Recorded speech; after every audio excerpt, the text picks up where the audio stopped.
Kapalen, it's me again, Alvin Bautista of Exploring Pampanga. For today's vlog guys, dinayo natin dito sa Barangay San Juan, Apalit, Pampanga. Itong nagtitrending at sikat na nagkokonyelo and aluwalo. Ito nga si Bodge Konyelo and Aluwalo dito sa may Apalit, Pampanga. So mamaya alamin natin guys kung ano ba yung mga flavors or yung mga klase ng konyelo and aluwalo ng mga sinaserve nila dito. And gusto ko rin alamin guys kung nakakailang cups ba sila every day. And of course, open naman sila ng 1 p.m. to 5 p.m. daily. So halos naubos yung tinda nilang aluwalo at konyelo. Hey guys, nakita niyo naman sa likod natin na maraming nakapila dito sa Bodge Konyelo and Aluwalo. Pagmula nung pagdating ko kaninang 1 p.m. non-stop na rin yung mga nagti-take out dito. And meron din naman sila guys na partner delivery couriers kung gusto niyo magpa-deliver.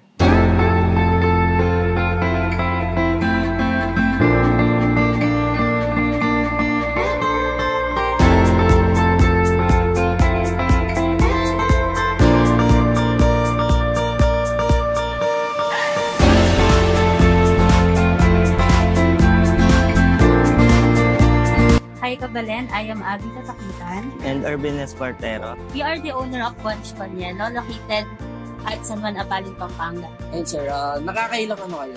Konyelo and Aluwalo. Weekdays. Bali pag weekdays po, ang minimum po namin is 100 cups to 180 cups.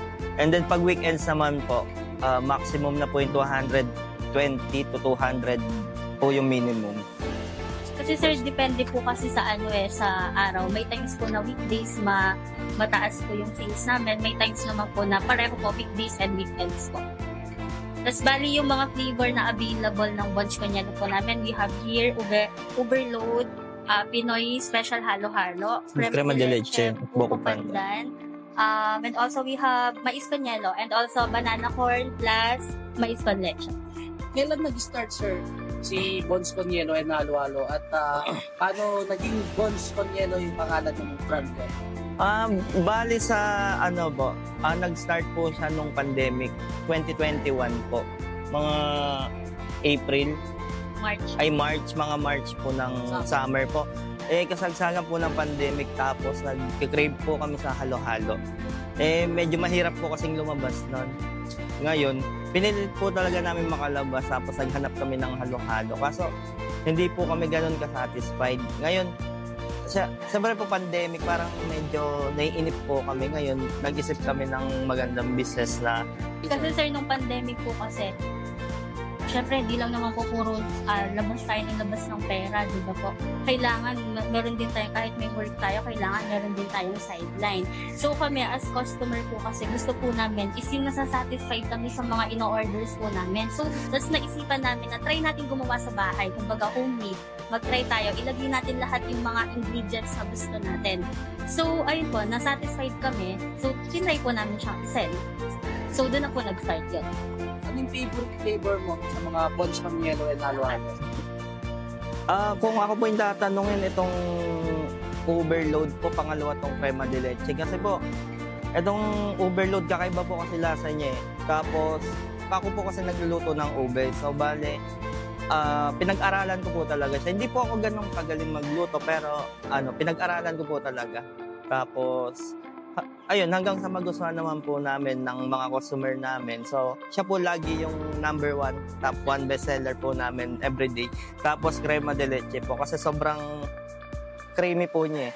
Tapos, hindi siya masyadong matamis. Kaya, ayun, ito pong dalawa yung iba. Bali, ito sir, yung namin, yung top 3 na pinaka-best po lahat. Pero actually sir, kung ako yung tatanungin, lahat po kasi best seller po namin eh. Kasi hindi naman po namin yan ipoprovide sa mga customer kung hindi po siya best. Yan po. Kasi nga po, di ba po gusto namin is masasatisfied po yung customer. So yung mga pinoprovide po namin sa mga customer po namin, gusto po namin is yung very satisfied po sila. Ganun. Kaya po, sa mga gusto mag-order ng mga taga-Apalit o mga Apaliteños. Saan ba sila pwede mag-order na? So, pwede po silang mag-book ng order nila through Makisuyo, Pakiboy, Dala Food, and also Pasabay po. And alam ko, nagde-deliver din kayo around dito sa Mayanila, Barangay San Juan. Opo, yung malapit lang po dito sa mga po namin. Sa residence lang po dito sa San Juan.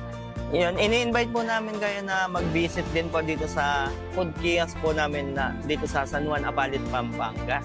May ano ba, may magkakaroon ba siya ng ibang branch? Yung sa branch, sir, yung sa San Simon po kasi, pinaprocess na po namin. Tapos po, last year po kasi nagkaroon po kami sa Kalumpit branch. Open for franchise po ba si Bonch Conielo? As of now, hindi pa po. Medyo inaasikaso pa po namin. Tsaka pinag-aaralan pa po kasi namin kung paano yung, yung process niya. Ang dami po kasing proseso. Opo. Pero kung kami tatanungin, willing po kami. And sa dinami-dami po rin ng customer namin, yun po lagi yung tanong nila. Open for franchise daw po ba? Pero ang sagot lang po namin is pinaprocess pa lang po. So, ang kinaibahan po namin sa ibang halo-halo kasi usually para-pareho lang naman po yung halo-halo, mga sahog, para-pareho lang naman po. So kami, nag-isip po kami ng unique na pwedeng ilagay dito sa halo-halo namin. So ito po yung homemade milk po talaga namin since 2021 ba po. Hindi po kami gumagamit ng nasa lata lang po. Kumbaga, niluluto ba po namin yung pinaka-milk namin. Ito. Meron po siyang meron po kami ginagamit na secret ingredients para po mas maging creamiest po talaga siya and milkiest po. So, ayun po. Kasi sir, kung mapapansin natin, Conielo or traditional halo-halo, pare-pareho lang po talaga. Yung the way na pagluto po ng Sahog. saging, ng beans or ng sahog po, pare-pareho lang po. Pero sa amin po kasi 100% po yung quality po ng product po namin.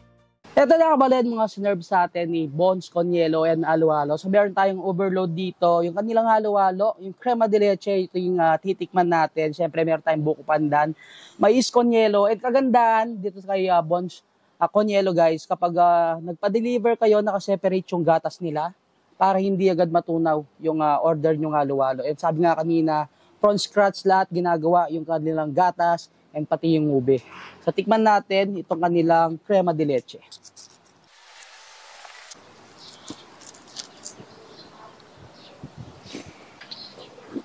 Grabe guys, craving satisfied tayo ngayong summer dahil sa mga napakasarap na Conielo and halo-halo ni Bonch. And kanina, habang naghihintay tayo na ginagawa yung mga Conielo natin, napakaraming mga customers na nakapila and then ang daming nagda-dine-in. Pwede rin naman kayo dito, may available sila mga tables and chairs. And kung gusto nyo magpa-deliver, nabanggit ni Madam kanina guys, kung saan kayo pwede magpa-deliver. And around dito lang kayo sa Barangay San Juan, pwede naman kayong magpa-deliver in-house sa kanila. Kakabalayan, hanggang dito na lang. Don't forget to subscribe, like, comment, and click the notification bell para updated kayo sa lahat ng videos ko. And of course, huwag niyong kalimutan share ang video para malaman din guys ng mga taga-Apalit and syempre yung mga ibang municipality natin or yung mga balen natin dito sa Pampanga. Ito si Bonch Conielo and halo-halo dito sa may Barangay San Juan, Apalit, Pampanga. So inulit ko, open sila ng 1 p.m. until 5 p.m. daily. So until our next vlog, peace out.